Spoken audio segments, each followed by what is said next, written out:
scene opens, upbeat, slightly whimsical music playing in the background. You know, in the vast, icy landscapes of Antarctica, where everything is a brilliant white and the wind sings a chilly song, lived a little penguin named Pip.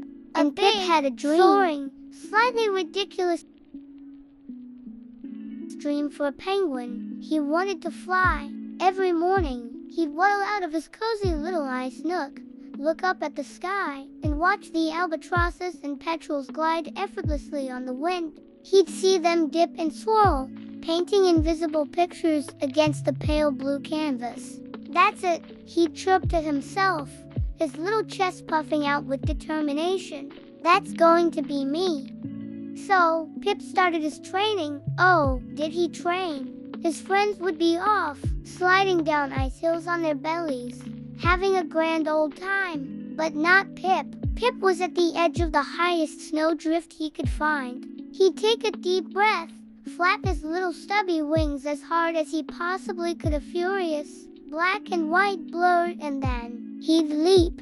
For a glorious half-second, he'd feel the air, and then, thump, right back down into the soft snow. He'd shake himself off, covered from beak to feet, and try again, and again, and again. He built contraptions from seaweed and old icicles, hoping they'd give him a lift. He studied the wind, he studied the birds, he even tried running starts.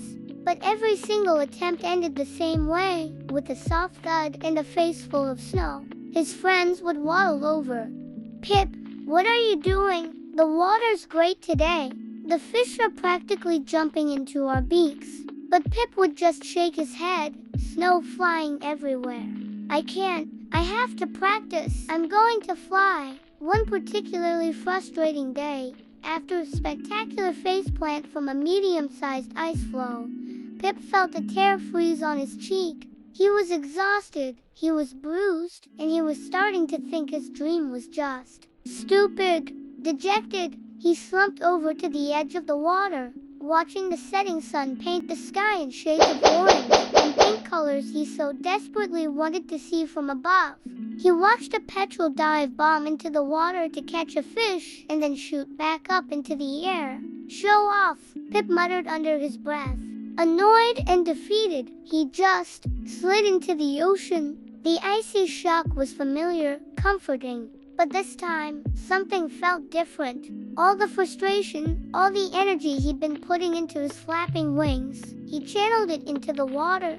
He pushed with his powerful feet and used those useless little wings not to fly, but to steer, and whoosh, he shot through the water like a torpedo.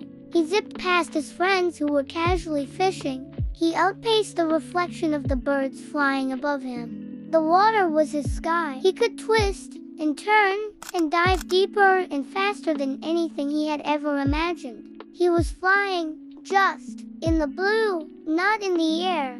As he surfaced, gasping for breath with a huge, happy grin on his beak, he saw his friends staring in awe. Pip, we've never seen anyone swim that fast. And in that moment, it all clicked. He wasn't a failed bird, he was an incredible penguin. He wasn't built for the sky, he was built for the sea. His strength wasn't less than the other birds, it was just different. His wings weren't broken, they were perfect for their real purpose. It's a funny thing, isn't it? Sometimes we spend so much time trying to be good at what everyone else is doing. We forget to look at what we're naturally built for.